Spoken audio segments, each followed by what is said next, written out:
Hey YouTube, I got the Launch Control Mark 3 here, and I'm going to compare it to the Launch Control Mark 1. Honestly, the Mark 1 and Mark 2 looks completely the same. The only difference is that it's a little bit of a darker color scheme on the Mark 2, but all the functionalities is exactly the same.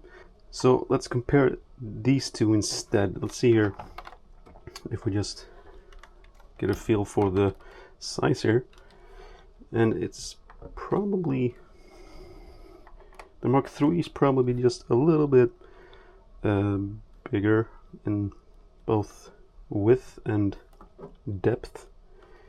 The Mark 2 does actually weigh a little bit more. Nah, I take that back. They probably weigh the same, but it feels like the Mark 2 is a little bit more compact.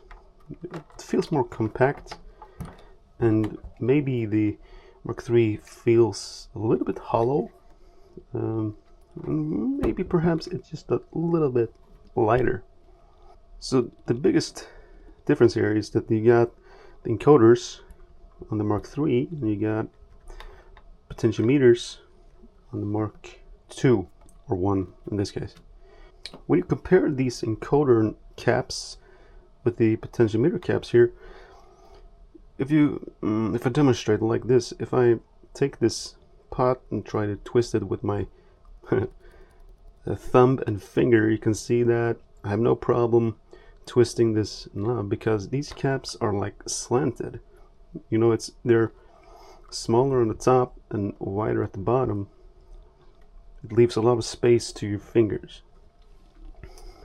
And I've noticed on the Mark 3 here is that if you bury your fingers way down here in the bottom and you twist, it's a little bit cramped because your fingers get stuck on the other encoders. But I feel like it's not that big of a deal. And also, when you get accustomed to the encoders, you know that you can just grab the top on the edge and do this, and now there won't be any problem with your fingers touching the other encoders.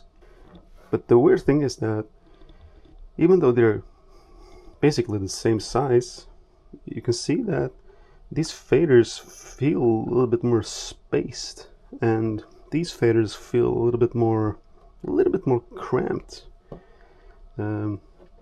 It's probably because they have this space here that's much wider compared to this space here. So I guess they needed more space on the left side to custom the screen maybe, and all these other buttons.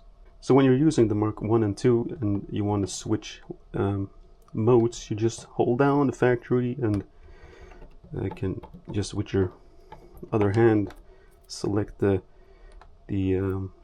different pages here. And when you go to the first one, you have DAW control, and it's pretty quick to change these pages, these different templates. On the other hand, with the new Mark 3 here, which bugs me a little bit, is that you have to, this is the mode button here, it's a toggle button, it's not a momentary button. So you have to press it once to go into your mode select. So here I can either select my DAW control or DAW mixer or one of these custom pages here. But I just feel like that's one step, one extra unnecessary step, because I would love it to be a momentary button by just holding it down, select what you want, and then let go, and then it goes back into that mode that you selected. But here you need to press your mode, go and select the page, and then click back. Press mode, go back to DAW mixer, and press back. is just one more extra strap that is pretty unnecessary. The reason I upgraded was because I really wanted the encoders instead of potentiometers, because when you dial in stuff in Ableton and then you maybe go to your next macro page, these pods, they don't represent, you know, the value that you just set. So that communication here between Ableton and the control surface is quite irritating.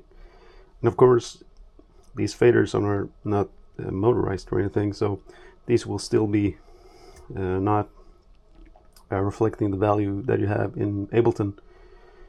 But I feel like I don't actually use these faders that much. When you are in DAW control and you want to adjust parameters on your selected device, you can press down the page button here, up or down, to scroll through all of your parameters.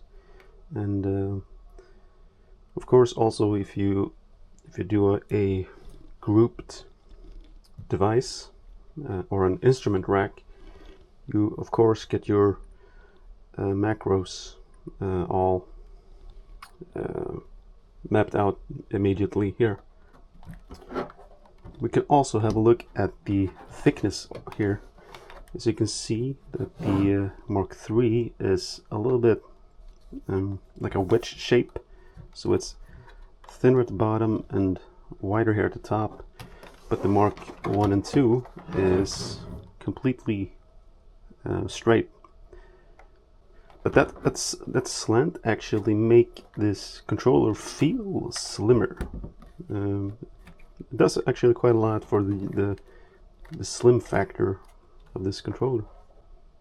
Another thing that maybe you can argue that the Mk1 and 2 is better at is the visual representation here down with the bottom, with the buttons here, because you can see the whole button shines up, lights up, and these out here also, so you can quickly see. It's very clear to see and read these buttons. But on the Mk3 you only have these slots that lights up, and perhaps it looks slicker, you know, a little bit more minimalistic. But maybe you like these, you know, bigger lights to enable you to really read your controller quickly, instead of having these small slots that lights up. But the cool thing here is that these buttons down here are they are RGB. So if you go in and so if you go into DAW mixer and go to select control, you have mute control now, but you can go to select control. So now you can select your tracks here, and these so right now we are selecting the delay return track or the reverb return track. And if I go in and just change the color here to maybe red, yeah, we get red. So that's pretty cool that we get RGB lights down here. So I guess this wraps up this short comparison between the Mk3 and the Mk1 and 2. This has been serving me very well, and I really enjoy using the Mk3. It's slicker, it's more refined. You can feel that it's a more refined control surface compared to the previous generation, and that's how it should be. And I do also actually love this little screen here. Very convenient to, for example, if you want to quickly see the parameter that you want to control, you can hold shift and move your button without actually changing the value. So yeah, that's my short comparison here, and if you got any questions, let me know in the comment section, guys.